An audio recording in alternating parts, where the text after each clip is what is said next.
Livro de Atos, capítulo 6, versículo 1. Ora, naqueles dias, crescendo o número dos discípulos, houve uma murmuração dos gregos contra os hebreus, porque as suas viúvas eram desprezadas no ministério cotidiano.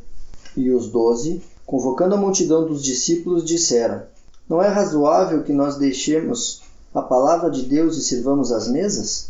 Escolhei, pois, irmãos, dentre vós, 7 varões de boa reputação, cheios do Espírito Santo e de sabedoria, aos quais constituamos sobre eles importante negócio. Mas nós perseveraremos na oração e no mistério da palavra.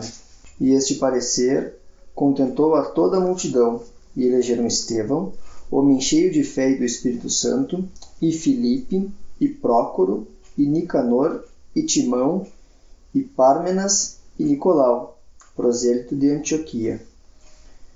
E os apresentaram ante os apóstolos, e estes, orando, lhes impuseram as mãos. E crescia a palavra de Deus em Jerusalém, e em Jerusalém se multiplicava muito o número dos discípulos, e grande parte dos sacerdotes obedecia à fé. E Estevão, cheio de fé e de poder, fazia prodígios e grandes sinais entre o povo. Levantaram-se alguns que eram da sinagoga chamada dos Libertos, e dos Sirineus, e dos Alexandrinos, e dos que eram de Cilícia e da Ásia, e disputavam com Estevão. E não podiam resistir à sabedoria e ao espírito com que falava. Então subornaram alguns homens para que dissessem: Ouvimos-lhes proferir palavras blasfemas contra Moisés e contra Deus. Citaram o povo, aos anciãos e aos escribas, e investindo com ele, o arrebataram e o levaram ao conselho. Apresentaram falsas testemunhas que diziam: Este homem não cessa de proferir palavras blasfemas contra este santo lugar e a lei, porque nós lhe ouvimos dizer que Jesus Nazareno há de destruir este lugar e mudar os costumes que Moisés nos deu. Então todos os que estavam assentados no conselho, fixando os olhos nele, viram seu rosto como o rosto de um anjo. Às vezes nós lemos o Velho Testamento e a gente pensa como que aqueles israelitas que tinham os oráculos de Deus, tinham a verdade, podiam fazer tantas coisas como eles fizeram. Estou pensando que quando Moisés desceu do Monte Sinai com as tábuas da lei, o povo tinha feito o bezerro de ouro e já tinha transgredido o primeiro mandamento. E Moisés quebrou as tábuas da lei, porque se ele não tivesse quebrado, Deus ia ter que executar juízo no povo na hora. Então foi por misericórdia que Moisés quebrou as tábuas da lei. E a gente pensa, né, assim, como é que pode aquele povo recém tinha saído do Egito, Moisés, Deus se apresentou naquele monte com terremoto, com fogo, que eles estavam com medo, né? Então, mas aqui, por graça e misericórdia, nós sabemos que o apóstolo Paulo, que trouxe a maior parte da doutrina para a igreja, nem mesmo a doutrina tinha sido dada. Nós, os primeiros irmãos aqui, os que iniciaram o testemunho, já estavam arrumando problemas e criando problema entre a igreja, os primeiros cristãos. Começou no capítulo 5 os problemas, com Ananias e Safira. E aqui, no capítulo 6, versículo 1, ora naqueles dias, crescendo o número dos discípulos, houve uma murmuração dos gregos contra os hebreus. Aqui eram judeus gregos, eram judeus que foram levados por algum motivo para outros lugares, nasceram lá e voltavam a Jerusalém para adorar. Eles estavam murmurando contra os judeus que eram nascidos em próprio Israel, porque as viúvas eram desprezadas no ministério cotidiano. O ministério cotidiano era a distribuição de comida, porque a gente sabe no capítulo 5 ali que eles estavam depositando os recursos, vendendo as propriedades e depositando os recursos aos pés dos apóstolos. Mas o homem, né, como sempre, nessa dispensação se repete a mesma história conhecida do homem. O homem carnal já começou a murmuração. Recursos tinha, não faltava recursos, mas começou a negligência das viúvas. e houve uma murmuração. O apóstolo Paulo, em Efésios capítulo 4, quando ele está dando a doutrina, nós sabemos que o apóstolo Paulo vai ser chamado só lá no capítulo 9. Mas antes mesmo da doutrina ser dada, os irmãos já estavam caindo da doutrina. Muito parecido que quando Moisés desceu do Monte Sinai, ele já tinha caído no primeiro mandamento. Então, a gente se surpreende por, na verdade, por não crer no que está escrito. Porque isso se repete, dispensação após dispensação.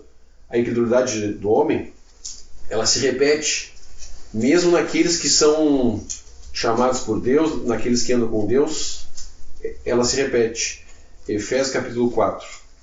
Rogo-vos, pois eu, preso do Senhor, que andeis como é digno da vocação que foste chamados, com toda a humildade e mansidão, com longanimidade, suportando-vos uns aos outros em amor, procurando guardar a unidade do Espírito pelo vínculo da paz. Suportando-vos uns aos outros em amor, procurando guardar a unidade do Espírito. Aqui, eles já estão murmurando. Com certeza teria outras maneiras de resolver esse problema, se eles fossem lá conversar com os irmãos que estavam administrando esses recursos, mas a carne não gosta de resolver da maneira que Deus orienta, ela gosta de resolver da sua própria maneira. Houve murmuração já, logo no início. O Darby comenta que em capítulo 5, com Ananias e Safira, e aqui, foi a primeira vez que a unidade do Espírito foi quebrada. Porque a gente vê no capítulo 4 e 5 que eles eram um só coração deles. Eles andavam em um só coração, alegre, e o testemunho era tremendo, porque todo o povo via que era uma coisa extraordinária que estava acontecendo, pelo testemunho que eles estavam dando. Mas capítulo 5 foi quebrada a unidade do Espírito. Capítulo 6 de novo. Aí o irmão Darby comenta que desde então a unidade do Espírito tem sido quebrada e quebrada e quebrada muitas vezes, de muitas maneiras. Nós sabemos por Efésios 4, versículo 4, há um só corpo, um só Espírito. A unidade do corpo quem mantém é o Senhor Jesus. Ele acrescenta ao corpo de Cristo, ninguém mais tira. Nós somos exortados a andar na vocação que fomos chamados, humildade e mansidão, longanimidade, que é paciência, suportando-vos uns aos outros em amor, aguardar a unidade do Espírito. Do Espírito, a unidade do Espírito. Todos os que creem no Senhor, nós temos o Espírito Santo. E o Espírito Santo, ele está aqui para glorificar ao Senhor Jesus. Só o que acontece? Muitas vezes nós andamos na carne. Na carne. Não diz aqui no nosso capítulo que eles não eram crentes. Eles eram crentes. Capítulo 6 aqui, como Ananias e Safira, eles eram crentes. Mas alguma coisa, a carne levou eles a não guardar a unidade do Espírito. Que o Espírito vai levar nós a buscarmos e andarmos nas mesmas coisas. Só que o apóstolo Paulo, dirigido pelo Espírito Santo, ele explica lá no capítulo 4 de Efésios como que vai ser isso. Humildade, mansidão e paciência, suportando-vos uns aos outros em amor, procurando guardar a unidade do Espírito pelo vínculo da paz. Pelo vínculo da paz. Então, é uma coisa que não vai ser difícil. Por quê? Porque a carne é o nosso primeiro inimigo. Todos nós temos a carne ainda. Todos nós temos o potencial para trazer problemas para dentro. Todos nós. Então, o julgamento individual é muito importante. O nosso julgamento, a nossa leitura da palavra, nós estarmos confessando nossas faltas quando o Senhor permite que a gente enxergue as nossas faltas em nós mesmos, nós estarmos confessando ao Senhor para podermos andar juntos, porque senão o que vai acontecer? O que aconteceu com o testemunho. Foi cada um buscando os seus próprios interesses, não pensando em guardar a unidade do Espírito, não tendo o discernimento que é um só corpo. Nós estamos hoje nessa confusão tremenda que nós mesmos fizemos.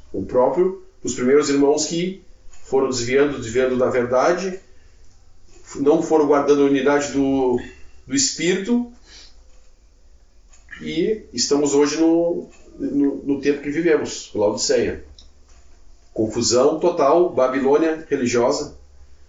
Então, infelizmente, bem no início da dispensação aqui já começou isso, antes mesmo de Paulo trazer a doutrina, mas aqui o Espírito Santo ainda faz provisão.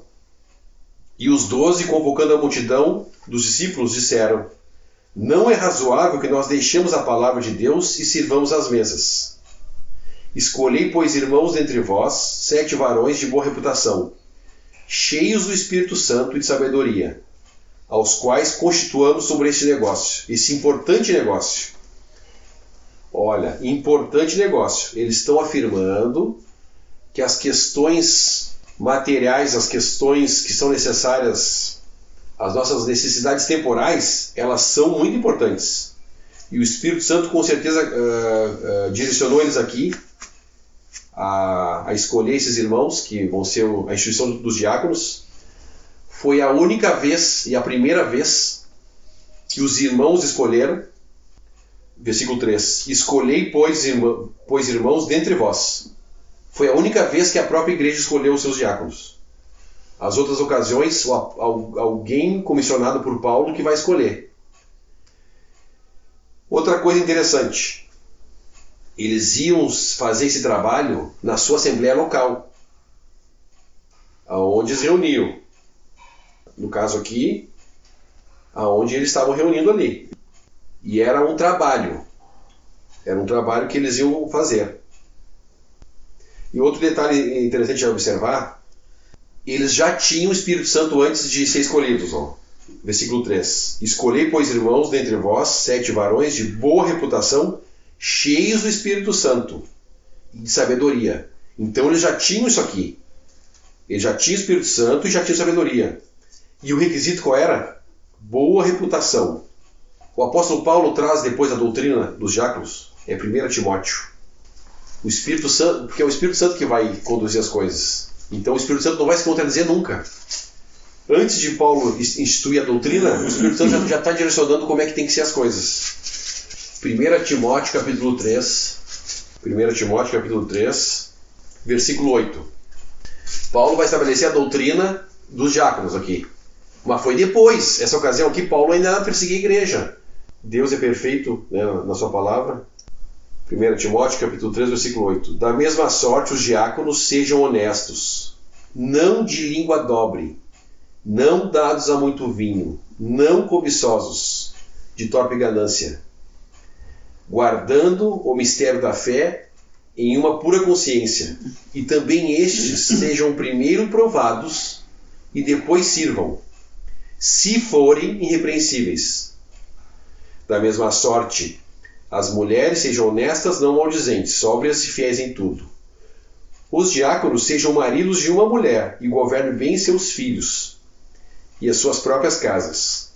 Porque os que servirem bem como diáconos adquirirão para si uma boa reposição e com muita confiança na fé que é em Cristo Jesus. Então, a gente pode... Essa palavrinha aqui que... Boa reputação. Nós temos muito aprendizado aqui. Em 1 Timóteo capítulo 3. O que seria uma boa reputação? Porque aos nossos olhos, uma boa reputação é uma coisa. Mas o que importa é uma boa reputação diante de Deus. E uma boa reputação diante de Deus é a que a palavra nos traz. Honestos. Não de língua dobre.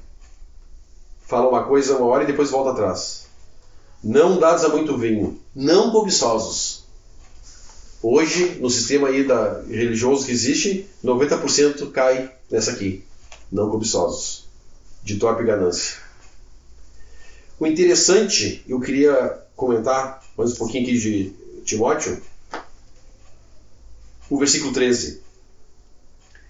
porque os que servirem bem como diáconos adquirirão para si uma boa reposição e muita confiança na fé, que é em Cristo Jesus. Nós sabemos que na Assembleia Local, a única pessoa que merece honra e glória é o Senhor Jesus. Isso, graças e misericórdia, está muito claro para nós. O que seria essa boa posição aqui que esses diáconos que servindo bem vão adquirir?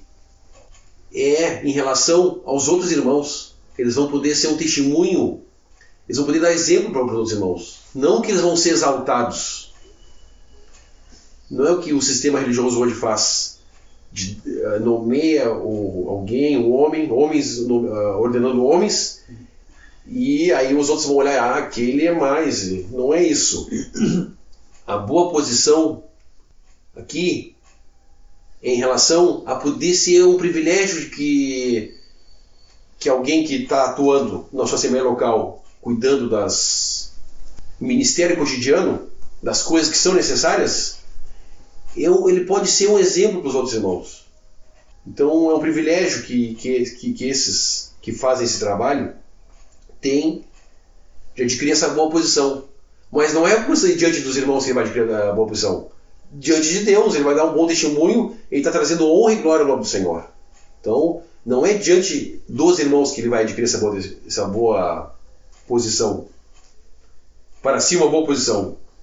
Mas e sim no seu próprio testemunho prático diante do Senhor. Bom, voltamos a Atos 6.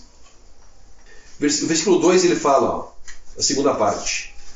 Não é razoável que deixemos a palavra de Deus e sirvamos à mesa. Por que os apóstolos falaram isso aqui? Porque naquele tempo não tinha a palavra escrita. O Espírito Santo recém estava revelando as coisas.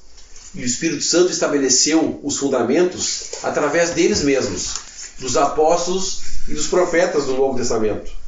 Em Efésios capítulo 2 isso é muito claro.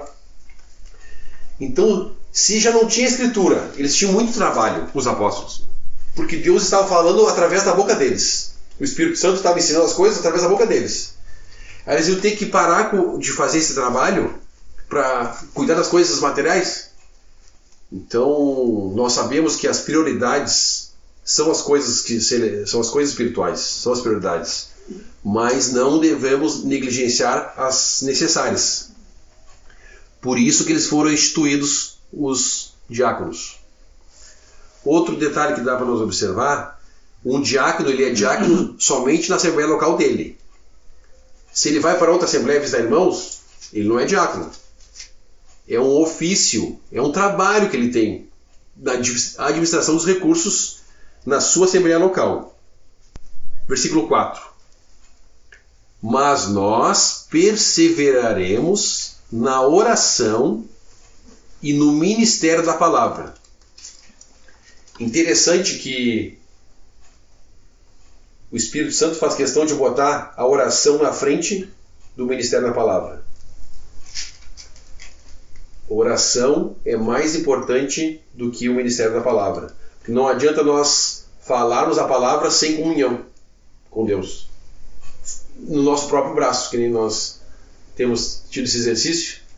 Fazer as coisas, mesmo que seja certa, sem oração, não adianta.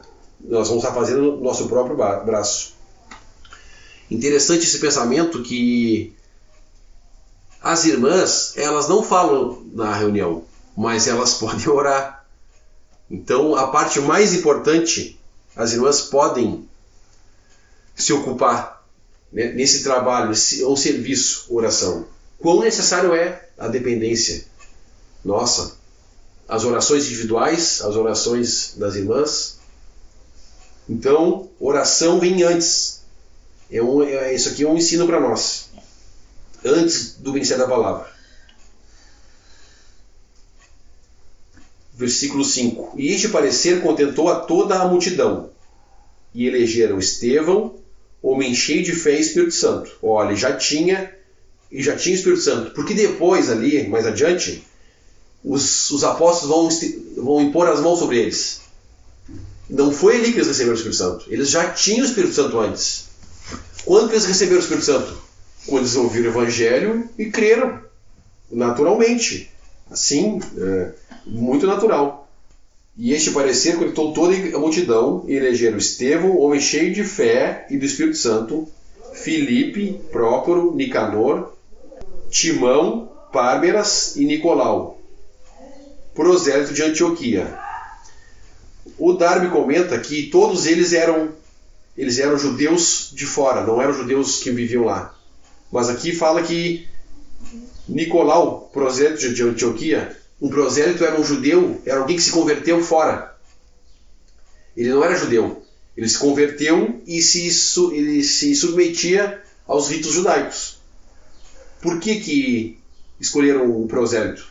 Porque justamente os irmãos que estavam sendo negligenciados eram os irmãos que não moravam lá em Israel. Eram os irmãos que vieram para as festas e se converteram ali. Eram as viúvas, murmuração dos gregos contra os hebreus, porque as viúvas eram desprezadas do ministério cotidiano. Então, com certeza esse irmão aqui ele ia cuidar para essa parte que estava sendo lesada, não recebendo o ministério cotidiano, o alimento ali diário, ele ia cuidar especificamente dessas que estavam sendo negligenciadas. E um diácono hoje ele vai cuidar disso mesmo. Ele vai cuidar dos recursos que entram através da coleta, que se faz no primeiro dia da semana, né, que os recursos vão... Interessante. Outra coisa a observar. Nunca é um homem só. É sempre diáconos. Aqui foram 7. Nunca fica a cargo de um só. É sempre no plural. Quando fala diáconos, presbíteros, anciãos, que são os irmãos que fazem o trabalho na sua assembleia local, nunca é um homem só que faz sozinho as coisas. É sempre no plural. Versículo 6. E os apresentaram entre os apóstolos, e estes, orando, lhes impuseram as mãos. Tem uma carta que fala dos rudimentos da doutrina de Cristo, que fala de imposição de mãos. Hebreus capítulo 6. Pelo que, deixando os rudimentos da doutrina de Cristo, prossigamos até a perfeição, não lançando de novo o fundamento do arrependimento de obras mortas e de fé em Deus, da doutrina dos batismos e da imposição de mãos, e da ressurreição dos mortos e do juízo eterno. E isso faremos se Deus o permitir. Então, imposição de mãos é uma coisa que são rudimentos da doutrina, são coisas que nós temos que ter bem claro, são coisas básicas. Rudimentos da doutrina são coisas básicas da doutrina. Ele fala de batismo e imposição de mãos. A imposição de mãos aqui, nesse caso, versículo 6 do nosso capítulo, e os apresentaram ante os apóstolos, e estes, orando, lhes impuseram as mãos.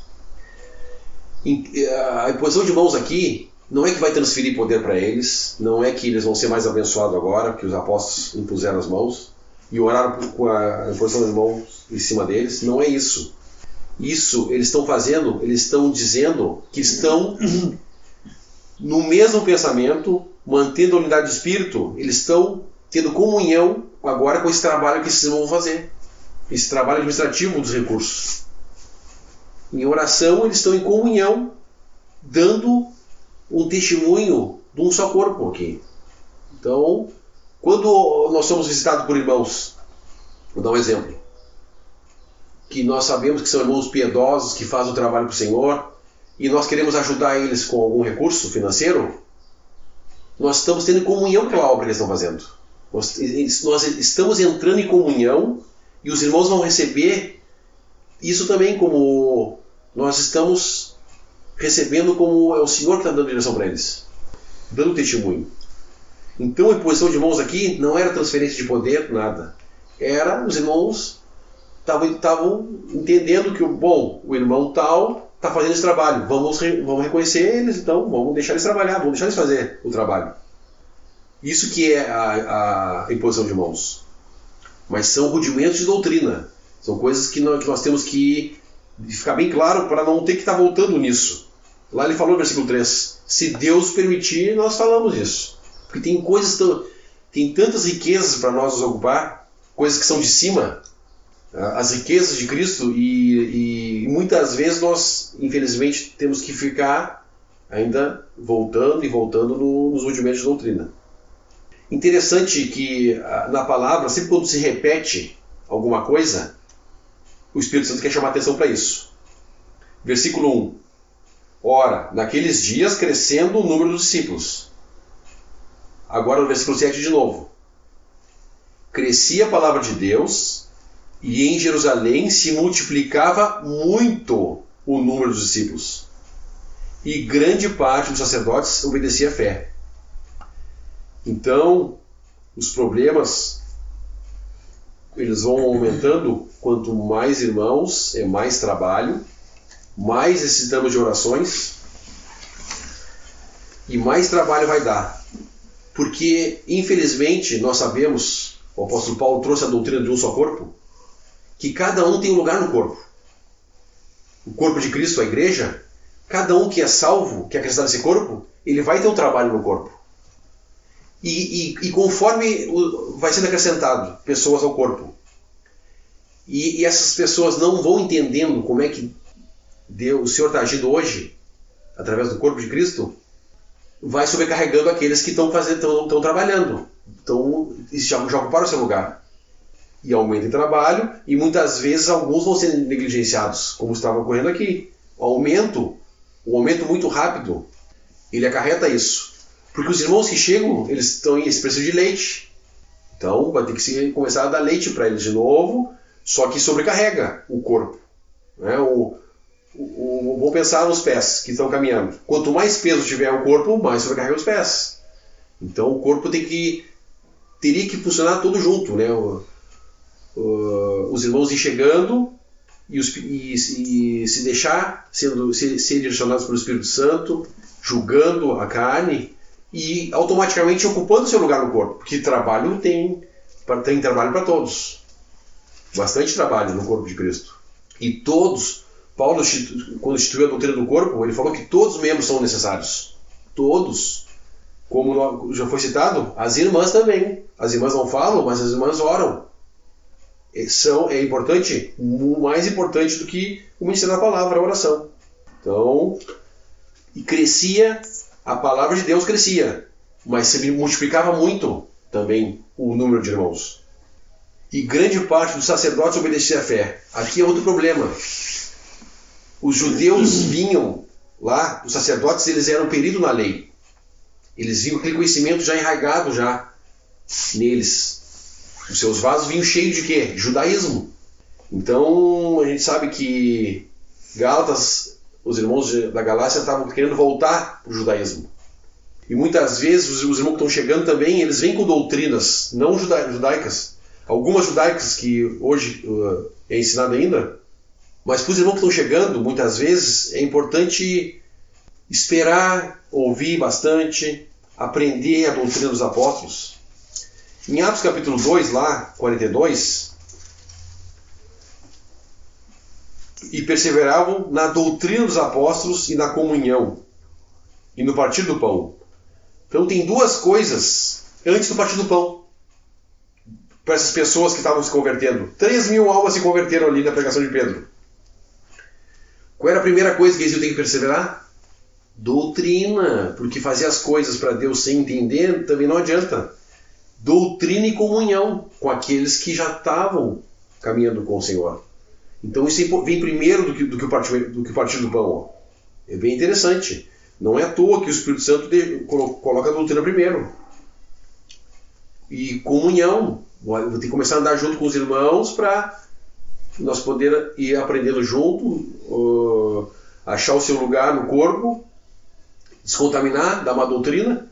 Aqui nós temos esses sacerdotes que vinham do judaísmo. Hoje nós não temos mais sacerdotes do judaísmo. Nós temos muitas vezes irmãos que participavam do clero no sistema religioso. E vêm com a má doutrina, com o jeito que era feito lá. É necessário paciência.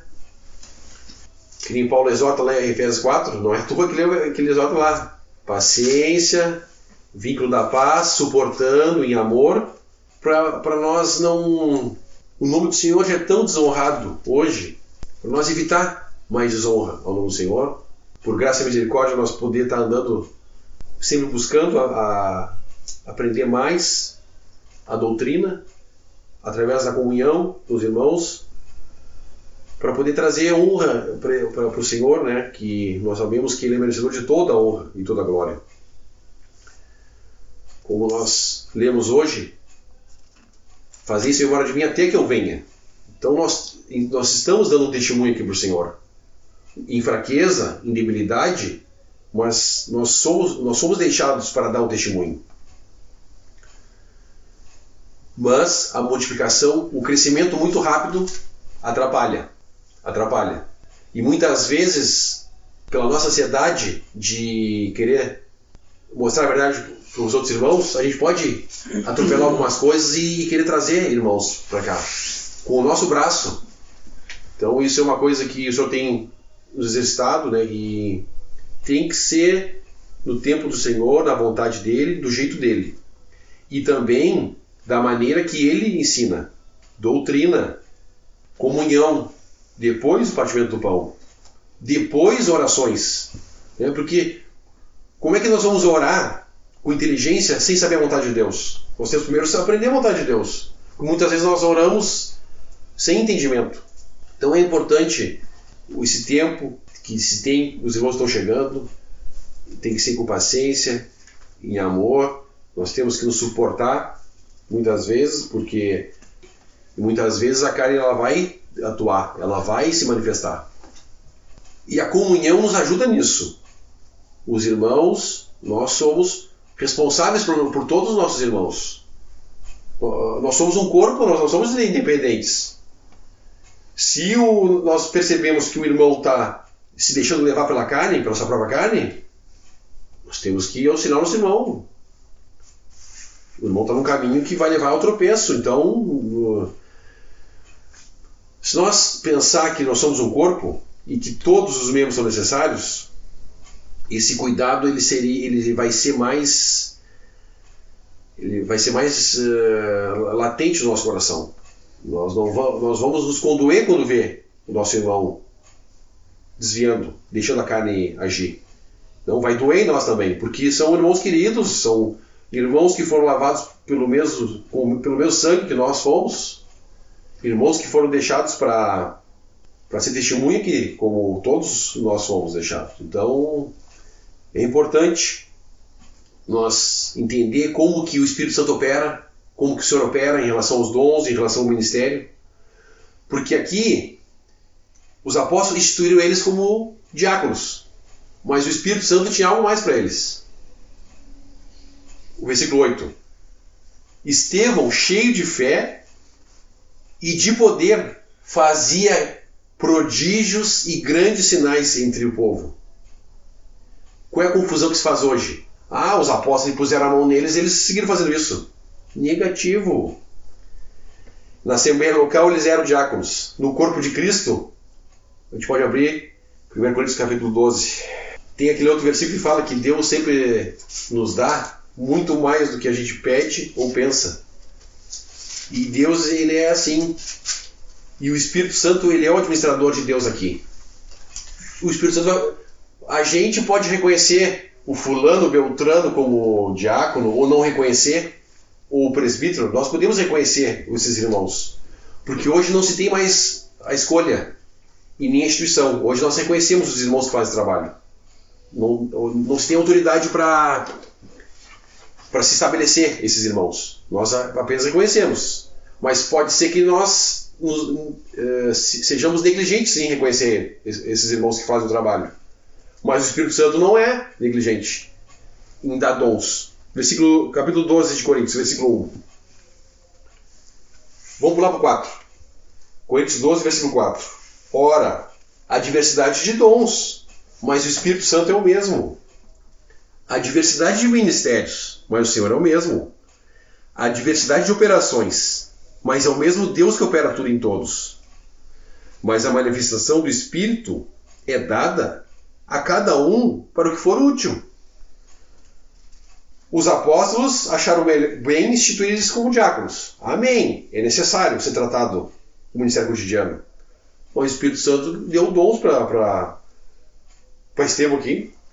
E Estevão, cheio de fé e de poder, fazia prodígios e grandes sinais entre o povo. Foi o Espírito Santo que capacitou ele para fazer isso. Não foi a imposição de mãos. Isso tem que ficar muito claro para nós. Como que o Senhor trabalha hoje no corpo? O Senhor trabalha hoje? O Senhor segue trabalhando hoje. O trabalho do Espírito Santo vai ser feito até o arrebatamento. Deus está operando ainda hoje. Em fraqueza, sim, mas Ele está operando. E vai operar até o arrebatamento. Não vai deixar de operar. Lógico, não vai ser aqui como foi em Estevão, com grandes sinais e prodígios, porque nós estamos no final da dispensação, mas ele opera, vai operar. Versículo 9. Levantando-se alguns que eram da sinagoga chamada Libertos, e dos Cireneus, e dos Alexandrinos, e dos que eram da Sicília, da Ásia, e disputavam com Estevão.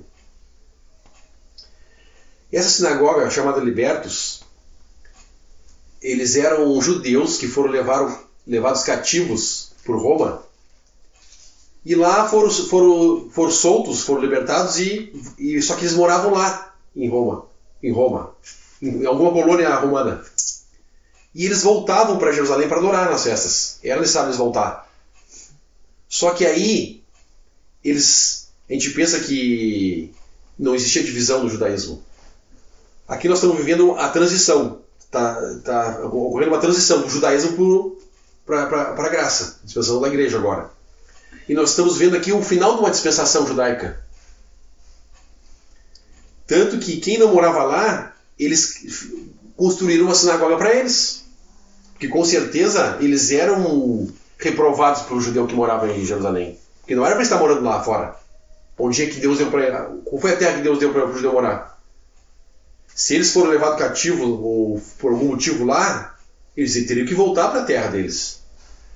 Então, para evitar o constrangimento perante o próprio povo, eles fizeram uma sinagoga para os libertos, para os sireneus, para os alexandrinos. Você sabe quem são os alexandrinos? Alexandria é a capital do Egito. Eram judeus que viviam no Egito. E viam, olha, eles eram zelosos por Deus, mas eles vinham aqui para comemorar as festas, mas viviam no Egito. Dos alexandrinos, dos que estavam na Sicília e da Ásia, e disputavam com Estevão. Logo aqueles que tinham temor de Deus porque eles iam na festa, mas não muito, né? A gente sabe que não pode, mas vamos ficar aqui no Egito. Depois de tudo que Deus fez para tirar eles do Egito, ainda tinha judeus que queriam ficar no Egito. Aplicando isso para nós hoje, né? Muitos cristãos creem no Senhor Jesus, reconhecem a graça, sabe que é o pecador. Não, mas eu quero morar no Egito, e aí? E aí, quando vem para adorar, e Estevão, cheio de fé e poder, faz prodígio, o que eles vão fazer? Disputar. Irmãos trazendo problemas aqui para o testemunho verdadeiro. Judeus, no caso, eram judeus, mas eles estavam trazendo problema. Versículo 10. E não podiam resistir à sabedoria e ao espírito com que falava. Olha o ponto que chega. Subornaram os homens para que dissessem: ouvimos-los proferir palavras blasfemas contra Moisés e contra Deus. O clero judaico já tinha subornado, os que moravam em Jerusalém já tinham subornado os soldados para dizer que o corpo de Jesus já tinha sido roubado. Agora aqui, os que não eram tão cleros, que não eram tão fiéis, vão subornar aqui alguns homens para ir contra Estevão. É a carne. Como que pode? Estevão agora está fazendo milagres e prodígios e falando que Jesus é o Cristo. E essa sabedoria toda aí que agora só nos condena. A luz revela as trevas. Então, e qual é a... Contra a verdade não tem nada que possa ir contra a verdade. 13. Apresentaram falsas testemunhas que diziam: este homem não cessa de proferir palavras blasfemas contra o santo lugar e a lei. porque nós lhe ouvimos dizer que esse Jesus Nazareno há de destruir este lugar e mudar os costumes de Moisés nos deu. Eles estão voltando, eles estão querendo se basear nos costumes que Moisés deu. E o que eles estão fazendo lá no Egito? Os próprios, eles estão se condenando a eles mesmos aqui. Eles estão querendo se basear numa coisa que nem eles criam, na verdade. Criam, mas não tinha efeito moral neles. Não, mas agora Estevão nós vamos matar. Por 14. Porque nós lhe ouvimos dizer que esse Jesus Nazareno há de destruir. Então, o que Estevão está fazendo? Pregando a verdade. Jesus, não, esse não. Não reinará sobre nós, eles disseram. Lá. Não. Pilatos mandou botar. Este é o rei dos judeus em cima da cruz. Eles foram lá falar com Pilatos. Tira. Não é nosso rei. Triste. O homem religioso. As coisas se repetem. Hoje, muitos professam o senhorio de que creem no Senhor como Salvador, mas negam o nosso Senhor, o nosso Salvador como Senhor. Porque Ele é nosso Salvador e é nosso Senhor. Por quê? Porque Ele nos comprou com seu sangue. Ele pagou o resgate. E agora nós pertencemos a Ele. Infelizmente, hoje as coisas se repetem. Não é nada novo no nosso sistema hoje religioso. O versículo 15 é muito interessante. Porque Deus falou, Deus deu a lei, Deus falava com eles através de anjos. Quando Zacarias entrou lá no templo, o anjo apareceu para ele para avisar que a esposa dele engravidaria de João Batista. E ele não creu, ficou mudo. Então existia um exercício com anjos. Versículo 15. Então todos os que estavam assentados no conselho, fixando os olhos nele, viram o seu rosto como o rosto de um anjo. Para os judeus que tinham esse exercício de sinais, e eles andavam por vista, o Espírito Santo aqui, através de Estevão, está dando mais uma chance aqui, pela palavra e por vista também, porque eles viram o rosto de Estevão como anjo. E para nós hoje é uma figura que nós temos que fixar os olhos no Senhor Jesus como nosso Senhor e Salvador. Só que Ele não é um anjo, Ele é Deus, Deus feito homem. Ele que se entregou por nós, Ele que derramou seu sangue, Ele que nos comprou. Então que os nossos corações possam receber, achar lugar no nosso coração a devida posição que Deus colocou esse homem, a destra de Deus, recitado a destra de Deus. Como nós lemos hoje em Apocalipse, o único que é digno de abrir os livros, nós possamos, em vez de olhar para Estevão, ficar com os nossos olhos fixos no Senhor Jesus, nosso Senhor e Salvador, para poder nos manter aqui firmes até que Ele venha nos buscar.